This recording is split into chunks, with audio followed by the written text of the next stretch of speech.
کوئی گل باقی رہے گا، نئے چمن رہ جائے گا۔ سبحان اللہ سبحان اللہ۔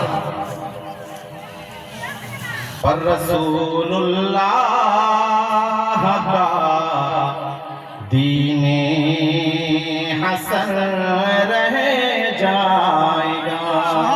سبحان اللہ سبحان اللہ۔ اطلس و کم خاکی پوشاک پہ نظر نہ ہو، اطلس و کم خاکی پوشاک پہ نظر نہ ہو، اس تنے پہ جان پر خاکی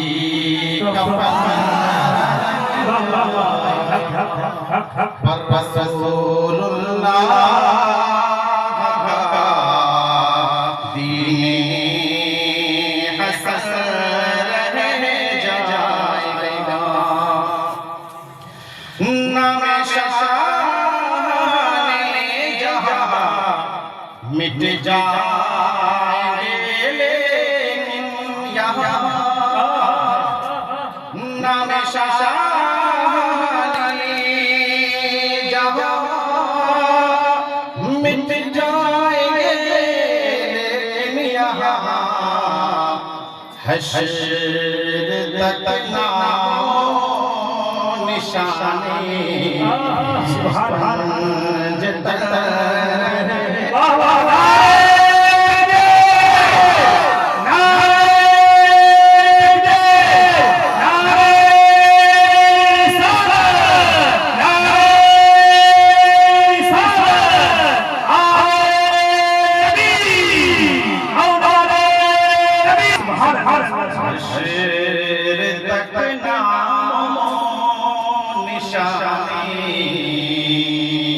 پنج تک رہ جائے گا۔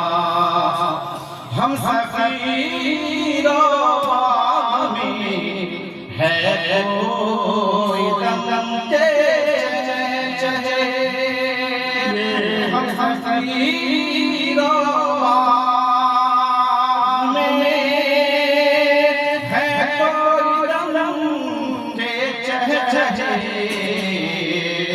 بلبلیں اڑ جائیں گی، سونا چمن رہ جائے گا۔ پر رسول اللہ کا دین حسن رہ جائے گا۔ ایک بات شکر اللہ سیدنا مولانا محمد علیہ الصلوۃ والسلام علیک یا رسول اللہ، صلو علیہ الصلوۃ والسلام علیک یا حبیب اللہ صلی اللہ تعالی علیہ وآلہ وسلم۔ معزز ناظرین، ابھی خطابت کا کوئی وقت نہیں ہے، حضرت کا ابھی خطاب نایاب ہمیں سماعت کرنا ہے، اور آپ بھی بڑی امیدوں کے ساتھ بیٹھے ہوئے ہیں، لیکن چونکہ علاقائی حالات سے ہم زیادہ باخبر ہیں، ہمارے گاؤں کے علاقہ کے ماحول کیا ہے، کس طرح سے ہم زیارت قبور کرتے ہیں، کس طرح سے یہاں فتنہ بازیاں ہوتی ہیں، یہ ہمیں زیادہ معلوم ہے۔ اس لیے اس پر روشنی ڈالنے کے لیے ہم یا ہماری تقریر آپ کو سننی ہوگی، باقی مطلق تقریر ہمارے قلوب و ہمارے دلوں کے اندر روشنی ڈالنے کے لیے آل رسول یہاں براجمان ہیں۔ سبحان اللہ۔ کی تقریر ہمیں سننی ہے، اس سے پہلے میں ناچیز کی دو چار باتیں سن لیں۔ اللہ کے نبی صلی اللہ تعالیٰ علیہ وآلہ وسلم نے ارشاد فرمایا، قد نہیتکم عن زیارت القبور، اے لوگوں میں نے تمہیں قبروں کی زیارت کرنے سے منع کیا تھا، فزوروها، تو تم اب زیارت کرو، فإنها تذکرکم الآخرہ، اور ایک حدیث میں ہے فإنها تذکرکم الموت، کیونکہ یہ موت تمہیں یہ زیارت کرنا، یہ ٹوٹی قبروں کو دیکھنا تمہیں آخرت یاد دلائے گی، تمہیں موت یاد دلائے گی۔ اب ذرا بتائیں، ہم نے 1 سال میں زیارت قبور کی محفل تو قائم کر لی، 1 سال کے بعد یہ بڑا پنڈال اور بڑا اجلاس کو منعقد کر لیا، کتنے لوگ ہیں جنہوں نے اس زیارت قبور کے نام پر آئے اور اپنے آبا و اجداد کے لیے ایصال ثواب کے مقصد کے لیے بیٹھے ہیں۔ ایسا نہیں ہوتا، زیارت کا طریقہ ہمیں معلوم کرنا ہوگا، زیارت کس کو کہتے ہیں، زیارت کیسے کرنی چاہیے، زیارت کن کو کرنا چاہیے، زیارت ہوگی تو کب ہمیں موت یاد آئے گی، کب ہمیں آخرت یاد آئے گی۔ یہ سب باتیں جو نبی کریم صلی اللہ تعالیٰ علیہ وسلم نے آج سے 1400 سال بیان فرما دیا تھا، یہ تو سچ ہے نا، لیکن آخرت یاد کیوں نہیں آتی ہے؟ ہم تو روزانہ ادھر سے گزرتے ہیں، صبح جاتے ہیں ناشتہ خریدنے کے لیے ڈوڈی موڑ، ادھر سے جانا ہوتا ہے، شام کو ادھر سے، دوپہر کو ادھر سے، آخر بات کیا ہے؟ ہم زیارت کیوں نہیں کرتے؟ قبروں کو تو دیکھتے ہیں لیکن موت کیوں نہیں یاد آتی؟ آخر کس چیز کی کمی ہے ہم میں کہ ہمیں موت نہیں یاد آتی ہے؟ اسی پر چرچا کرنے کے لیے، اسی پر بات کرنے کے لیے آج محفل رکھی گئی ہے۔ اس طرح سے قبروں کے پاس اگر لائٹیں سجا دی جائے تو اس کا یہ مطلب نہیں کہ قبر والوں کی مغفرت ہو جائے گی۔ اگر ہم رات بھر یہاں بیٹھے رہیں گے اس کا یہ مطلب نہیں ہے کہ ان کی بخشش ہو گئی ہے۔ جب تک ہم یہاں کچھ پڑھیں گے نہیں، جب تک ہم یہاں کچھ سنیں گے نہیں، جب تک ان کے لیے کچھ ایصال نہیں کریں گے، تب تک ان کے اندر قبر میں روشنی نہیں پھیلنے والی ہے۔ ہم شب برات میں کیا کرتے ہیں؟ 2-4 لوگ آئے، قبروں میں وہ چمکینے لگا کر کے چھوڑ دیے، سوچتے ہیں کہ ہمارے دادا جنت چلے گئے ہیں۔ تب قبرستان آئے، گوبر ہٹا دیا، سوچتے ہیں کہ جنت پہنچ گئے ہیں۔ ارے بھائی ذرا سنو، قبر والے ہیں، انہیں روشنی کی ضرورت ہے، لیکن قبر کے اندر اوپر ان کو ضرورت نہیں ہے۔ موم بتی کی ضرورت ہے لیکن قبر کے اندر اوپر ان کو ضرورت نہیں ہے۔ خوشبو کی ضرورت ہے، اگر بتی جلانا چاہتے ہو تو کہاں خوشبو کی ضرورت ہے؟ قبرستان میں جا کر کے دیکھو کہ مردار کو کس خوشبو کی ضرورت ہے؟ ذرا ان سے پوچھیں جو چلے گئے ہیں، قرآن سے پوچھیں، حدیث سے پوچھیں، جو مر کر خواب دکھاتے ہیں ان سے پوچھیں کہ انہیں کیا چاہیے۔ وہ چاہتے ہیں کہ قرآن کی تلاوت کی خوشبو ہمیں چاہیے۔ قبر میں اندھیرا ہے، تلاوت کر کے ایصال ثواب کرو، قبر منور ہو جائے گا۔ آج ہمارے گاؤں سماج میں ذرا جائزہ لیں، اگر 80% 100% عورتوں کو اگر قرآن شریف تلاوت کرنا آتا ہے تو ان میں سے 25% ایسی ہوں گی یا 15% ایسی ہوں گی جس کو صحیح ڈھنگ سے تلاوت کرنا آتا ہے۔ کسی کو اللہ غفور کرنا نہیں آتا، کسی کو جیم نکالنا نہیں آتا، کسی کو شین نکالنا نہیں آتا، کسی کو زیر و زبر میں فرق نہیں ہے، فرق کرنا نہیں آتا ہے۔ اب ذرا بتائیں، ہماری ایسی ماں اور بہنیں جب زیارت قبور کے لیے یا ایصال ثواب کے لیے تلاوت کے لیے بیٹھے گی، وہ سوچ رہی ہوگی کہ ہم نے امام صاحب کے پاس یا مکتب میں قرآن کو پڑھی ہے، تلاوت کو کی ہے، آج ہمارے دادا کے نام پہ ہم تلاوت کریں گے، اس کا ثواب پہنچائیں گے۔ اب ذرا اندازہ لیجئے ایسی عورتوں کا، ایسے بچوں کا جو صحیح ڈھنگ سے قرآن تلاوت نہیں کر پاتی ہے اور پھر اپنے ماں باپ کے نام پر ایصال ثواب کرتی ہے۔ میں ذرا بتاؤں اور کان کھول کے سن لیں، برا لگے تو معاف کریں، اور اگر آپ اس پہ نصیحت حاصل کرنا چاہتے ہیں تو اپنے علاقے کے مولانا سے یا اپنے علاقے کے طالب علموں سے رجوع کریں، اپنے قرآن کی تلاوت کو درست کریں۔ ہمیں صحیح سے پڑھنا نہیں آتا لیکن بخش رہے ہیں اپنے ماں باپ کے نام پر۔ اب ذرا بتائیں، جس عورت کو صحیح ڈھنگ سے قرآن کی تلاوت کرنا نہیں آتا، وہ اگر قرآن شریف لے کے بیٹھتی بھی ہے اور پڑھتی بھی ہے، اسے ثواب اور دور کی بات، قرآن لے کر بیٹھنا اور تلاوت کرنا اس کے لیے سزا کے علاوہ، گناہ کے علاوہ کچھ نہیں ہے۔ یہ زیارت قبور نہیں ہے، یہ ایصال ثواب نہیں ہے۔ میں عورتوں کے بارے میں آج اس مجلس میں اس لیے کہہ رہا ہوں کہ مردوں کے بارے میں تقریریں بہت ہوئی اور کچھ باتیں ہم کریں گے بھی ابھی، چونکہ ہماری اس محفل میں خواتین زیادہ ہے اور یہ ہر پروگرام میں جاتی نہیں ہے، وہ کبھی کبھی چلی جاتی ہے۔ آج اپنے علاقے میں موقع ملا تو آ گئے، ورنہ انہیں صرف موقع ملتا ہے چلا خانہ جانے کا، موقع ملتا ہے میلوں میں جانے کا۔ افسوس کریں کہ ایسی جگہ جانے کی انہیں فرصت ہے جہاں پہ انہیں نہ تقریر ملتی ہے، نہ نصیحت اور نہ ہی کوئی اچھی باتیں۔ وہاں صرف اور صرف گھومنا پھرنا ہوتا ہے، اور بھی بہت ساری چیزیں ہیں جو اس مجلس میں بولنا مناسب نہیں ہے، لیکن ایسی جگہوں پر جانے کا انہیں بھرپور موقع ملتا ہے۔ اور ہمارے جو علاقے کے بہت سارے بچے ایسے ہیں میں نے پوچھا کہ آج کل ہمارے بچے جو دارجلنگ یا دلی میں رہتے ہیں گاؤں میں ہی نظر آتے ہیں، کیوں؟ کہہ رہے ہیں کہ چھٹی لے کر کیا ہے چلا خانہ ہو کر کیوں جائیں گے؟ روزانہ دیکھ رہے ہیں کہ روڈوں پر جام لگا رہتا ہے، فلاں جگہ جلسہ ہے، آج رام گڑھ میں ہے تو کل پٹاگرا میں ہے تو کل لکھی پور میں ہے، روزانہ جلسہ سنتے ہیں، لیکن صرف جلسہ کے نام پر گھر والوں سے چھٹی لے کر عیاشیاں کرتے ہیں، جلسے میں کوئی بیٹھتے نہیں ہیں۔ میں اس پر کبھی انشاءاللہ بات کروں گا۔ میں صرف اتنا کہنا چاہتا ہوں کہ زیارت قبور کس کو کرنی چاہیے اور زیارت قبور کرنے سے ہمارے دل میں تبدیلی کیوں نہیں آتی؟ آج ہمارے سماج کے لوگ ہم سے پوچھتے ہیں، فون کرتے ہیں، واٹس ایپ کرتے ہیں کہ حضرت کیا عورتیں قبرستان میں جا سکتی ہے؟ کیا عورتیں زیارت کر سکتی ہے؟ میں ذرا پوچھنا چاہوں گا ایسے لوگوں سے یا ایسی خواتین سے جو بار بار یہ سوال کرتی ہے کہ عورتوں کو تو قبرستان جانا ہی نہیں چاہیے، عورتوں کو تو قبرستان کے ارد گرد بھٹکنا ہی نہیں چاہیے۔ تو اگر عورتوں کو قبرستان جانا نہیں چاہیے تو مرنے کے بعد انہیں کہاں لے کے جائیں گے آپ؟ مرنے کے بعد جس عورت کو جس قبرستان میں دفناتے ہیں تو پھر مرنے سے پہلے وہ کیوں نہیں جا سکتی؟ گائے پالنے کے لیے جا سکتی ہے، جھگڑا کرنے کے لیے جا سکتی ہے، لکڑی کڑھانے کے لیے جا سکتی ہے، بکری باندھنے کے لیے جا سکتی ہے، لیکن زیارت کے لیے نہیں جا سکتی۔ تعجب ہے، تو مسئلہ ہمارا خود کا بنایا ہوا ہے کہ اچھے کام کے لیے نہیں جا سکتی اور برے کام کے لیے جا سکتی۔ یہی وہ جگہ ہے جہاں پر ہمارے گاؤں کی عورتیں اور لڑکیاں آ کر کے ایک دوسرے کی غیبت کرتی ہے، قبرستان کے بازو میں آ کر کے غیبت کر سکتی ہے اور قبر کو دیکھ کر کی زیارت نہیں کر سکتی۔ اللہ کے نبی نے ارشاد فرمایا قبروں کی زیارت کرو۔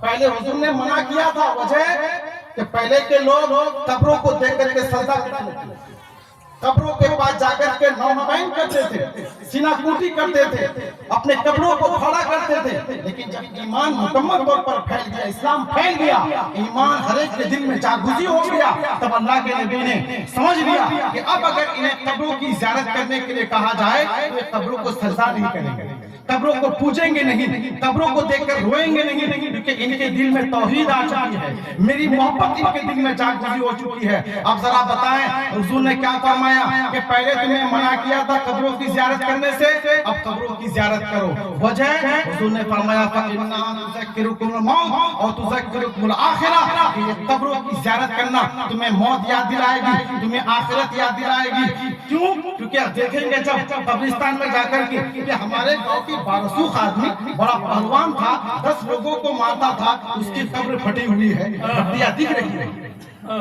قبر گاؤں کا پردھان تھا، مکھیا تھا، ان کی قبر پھٹی ہوئی ہے، ٹھیک کرنے والا کوئی نہیں، ہڈیاں دکھ رہی ہے۔ جب اس طرح کے نظارے دیکھیں گے کہ وہ آدمی جو مخمل میں سوتا تھا، وہ آدمی جس کے روم میں دو اے سی لگے ہوئے تھے، وہ آدمی جو بغیر جوتے کے چلتا نہیں، بغیر اے سی کے گاڑی میں بیٹھتا نہیں تھا، جس جگہ جاتا تھا ان کی شان الگ ہوتی تھی، ان کی عزت الگ ہوتی تھی، ان کے لیے الگ پہرے دار ہوا کرتے تھے۔ آج قبروں میں اکیلا سویا ہوا ہے، نہ کوئی دیکھنے والا، نہ کوئی پوچھنے والا، ہڈیاں دکھ رہی ہے، کتے نوچ رہے ہیں، بلیاں نوچ رہی ہے اور گدڑ آ کر کے لاش کو نوچ رہی ہے، کوئی پوچھنے والا نہیں، کوئی دیکھنے والا نہیں۔ دل کی دھڑکن تیز ہو جائے گی کہ جب اثر و رسوخ والا آدمی پردھانا ممبر کا یہ حال ہے، ہم تو کچھ نہیں ہے، ہمیں تو دنیا میں کوئی نہیں پوچھتا تو ہم بھلا کس کھیت کی مولی ہے۔ جب اس طرح کی قبروں کو دیکھیں گے دل کی دنیا بدل جائے گی۔ اس حدیثوں میں آیا ہے ایک بار نہیں، جب جب موقع ملے تب تب جایا کرو۔ علماء کہتے ہیں 3 بار جایا کرو، ایک بار صبح جاؤ،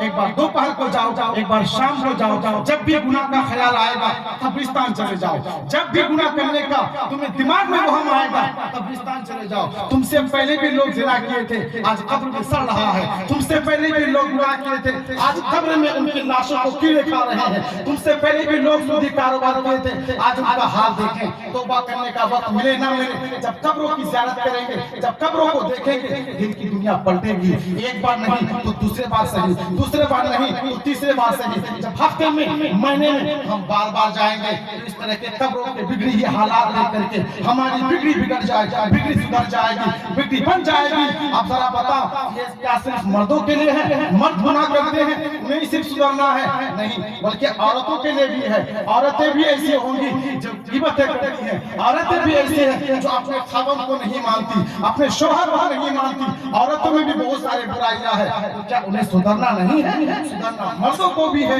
سدھرنا عورتوں کو بھی ہے، تو جاؤ قبرستان کی زیارت مرد بھی کرو۔ حضور نے فرمایا اور سبحان اللہ علماء کہیں گے کہ کچھ حدیث میں عورتوں کو زیارت کرنے سے منع بھی کیا۔ اللہ کے نبی صلی اللہ تعالی علیہ وسلم نے ارشاد فرمایا کہ اللہ نے قبر کی زیارت کرنے والیوں پر لعنت فرمایا۔ یہ پہلے کی حدیث ہے، بہت سارے علماء نے اس پر گفتگو بھی کی ہے کہ ہاں پہلے کی عورتیں چونکہ جا کر کے اپنے ماں باپ کی قبروں کو دیکھ کر روتی تھی، اس لیے ان پر لعنت برسائی گئی، لیکن جب یہ حدیث آئی تو اکثر علماء نے یہی کہا کہ یہ مرد کے لیے بھی ہے اور عورت کے لیے بھی ہے۔ تو یہ باتیں ہمیں جاننا ضروری ہے کیونکہ سدھرنا دونوں کو۔ موم بتیاں جلاتے ہیں، اگربتیاں جلاتے ہیں، اس پر ہم جمعہ میں خطاب کر چکے ہیں کہ موم بتی اور اگربتی اگر آپ کو جلانا بھی ہے تو شوق سے جلائیں، لیکن ایسی جگہ جلائیں جہاں جلانے کی ضرورت ہے۔ آج کل ہر جگہ لائٹ لگی ہوئی رہتی ہے۔ شب برات میں ہمارے قبرستان میں کسی ایک بھائی نے لائٹ لگا دی، جب لائٹ لگا دی تو قبرستان میں اب ایکسٹرا موم بتی کی ضرورت نہیں، وہ تو آنے جانے والوں کے لیے ہے۔ جمعرات یہ خاص رات ہے، قبروں کی زیارت کریں۔ شب برات آتی ہے، خاص رات ہے، قبروں کی زیارت کریں۔ لیلۃ القدر ہے، خاص رات ہے، قبروں کی زیارت کریں۔ اب قبروں کی زیارت کرنے کے لیے لوگ آئیں گے، اپنے بستر کو چھوڑ کر باپ کے لیے دعا کرنے آئیں گے، ماں کے لیے دعا کرنے کے لیے آئیں گے، تو انہیں روشنی کی ضرورت ہوگی۔ وہ زمانہ تھا جب روشنی نہیں تھی تو لوگ راستے چلنے والوں کے لیے، زیارت کرنے والوں کے لیے موم بتیاں جلاتے تھے۔ اب تو ہمارے پاس لائٹ ہے، اب تو ہمارے پاس بجلی ہے، تو پھر موم بتی پر پیسہ کیوں خرچ کرنا؟ کس کے لیے روشنی کر رہے ہیں؟ میں نے بتایا روشنی کی ضرورت دنیا والوں کو ہے۔ اگر قبر میں روشنی کرنا ہے تو اشارے ثواب کیجیے، پروگرام کیجیے، اپنے گھر میں محفلیں سجائے، قبر والوں کو روشنی مل جائے۔ اگربتی جلانا اس میں بھی بہت بڑا مسئلہ ہوا۔ آج کل لوگ ہلدی باری جاتے ہیں، میں نے ہلدی باری کے بارے میں بہت پہلے سنا تھا کہ وہاں پہ اتنی ساری اگربتیاں جلائی جاتی ہیں، اتنی ساری رکھی جاتی ہیں کہ اگربتیوں کے دھواں سے ایک دوسرے کے ملن سے آگ لگ جاتی ہے۔ جو لوگ گئے ہیں وہ شاید دیکھے ہوں گے۔ پھر کیا کرتے ہیں لوگ؟ ان آگوں کو کم کرنے کے لیے، آگ کو یا بجھانے کے لیے اس میں کیلا کا درخت رکھ دیتے ہیں، کیلے کا درخت رکھتے ہیں تاکہ آگ نہ لگے۔ اب ذرا بتائیں آپ کہاں گئے، کیا کرنے گئے، کس مقصد سے گئے اور کر کیا رہے، اس کا ہمیں نالج ہی نہیں ہے۔ کبھی تو ایسی جگہ جاتے ہیں جو بڑی باکرامت ہے، لیکن خیال الگ، ہماری نیتیں الگ۔ ایک آدمی سے میں نے سنا کہ حضرت 6 مرتبہ اجمیر جا چکا ہوں، ایک بار اور جانے کا ارادہ ہے۔ میں نے سنا 60 بار جانے سے حج کا ثواب ملتا ہے۔ اب مجھے پتا نہیں وہ کہاں سنا ہے، کہاں پڑھا ہے، کس نے بتایا ہے۔ میں نے کہا بے وقوف، 7 بار اجمیر جا کر کے حج کا ثواب لینا چاہتے ہو، ایک بار اجمیر گئے تو کم سے کم 15,000 سے 10,000 خرچہ ہوا، 10 سے 15 یا 20,000۔ اگر ہم 7 بار کے پیسوں کو جمع کر کے رکھتے تو 2 مرتبہ عمرہ ہو جاتا۔ ہندوستان میں بیٹھ کر کے حج کا ثواب لینا چاہتے ہو اور پیسے کو برباد کر رہے ہو۔ اگر ایک بار اجمیر جاتے اور 6 بار کا پیسہ جمع کر کے عمرے کو جاتے تو تمہارے لیے زیادہ بہتر کی بات ہوتی، لیکن تم نے ایسا نہیں کیا، اپنے دل کی سنی۔ میں نے بہت سارے لوگوں کو دیکھا ہے پانڈوا جاتے ہوئے، ہلدی باری جاتے ہوئے، اجمیر جاتے ہوئے، گھر سے بڑے ٹھاٹ باز سے جاتے ہیں، بالکل حاجی صاحب کی طرح جاتے ہیں، فاتحہ پیجا فاتحہ کرتے ہیں، لوگوں کو کھلاتے ہیں۔ کہاں؟ اجمیر جائیں گے ہم بھی، ہماری بیوی بھی، ہماری بیٹی، ہمارا بیٹا بھی پیسے والے ہیں، اجمیر شریف جائیں گے، اچھی بات ہے۔ اجمیر گئے، پورا میلہ گھوما، انا ساگر گھوما، تارا پہاڑ گھوما، ہر جگہ گھوما، اور واپسی میں جب انہیں جہاں جانا تھا وہاں گئے نہیں۔ اجمیر میں خواجہ کے دربار پہ جانا تھا، اتنی بھیڑ ہے کہ جا نہیں پایا، کسی اور بار دیکھ لیں گے۔ انا ساگر دیکھ لیا، تارا گڑھ دیکھ لیا، لیکن جس جگہ جانے کی نیت سے ہم نے سفر کیا وہاں تک ہم نے پہنچا ہی نہیں۔ پنڈوا میں ایک آدمی ہمارے علاقے کا ہی ہے، 2 دن رہا، 2 دن کے بعد ایک دکان سے تبرک خریدا اور واپس آ رہا تھا۔ میں نے کہا چچا مزار گئے تھے؟ بولے کہ تو 2 دن رہا،